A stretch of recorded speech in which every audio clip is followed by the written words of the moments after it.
I started to write the piece, but I couldn't connect the different movements. I didn't have the real sort of focus on the piece. I couldn't really understand the piece. But then I got the title, and then I can start to sort of rewrite it again. I suddenly understood the piece, you could say. In English it's called The Island in the City. And I think there's two reasons for that. One of them is very personal, because it was at the time I wrote the piece, I lived in the middle of Copenhagen in a flat near the very center of Copenhagen. And in that little street we lived in, there was only one balcony, and that was our balcony. And when we were standing on the balcony, it was like we was a little island in the middle of a big city.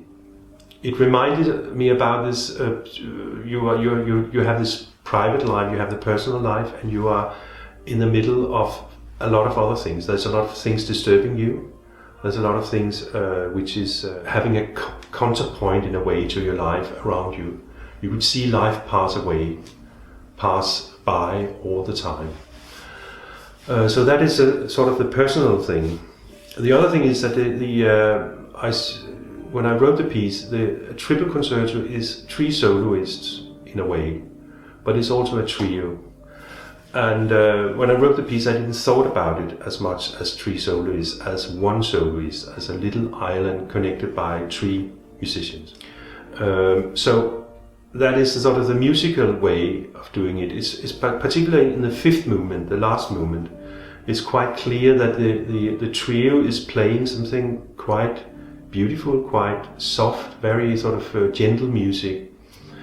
You could say melancholic music, but the surroundings, the things around them, the city around them is disturbing them all the time, but they just continue as there was nothing. You could call it David and Goliath. You could call that little David is surrounded by a terrible lot of Goliath.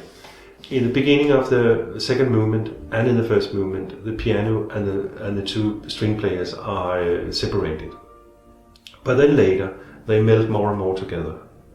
And for instance, in the fourth movement, which is a sort of very scherzo-like, very fast movement, they are basically unison. They're very, very close. They are basically playing the same all the time, very, very close, and sort of melting together as one thing, who is having an intercourse with the orchestra. It's like that there is really a fight, not a fight in sort of aggressive way. It's more they are hammering at each other. They are sort of pushing to each other all the time, but as a trio and as an orchestra.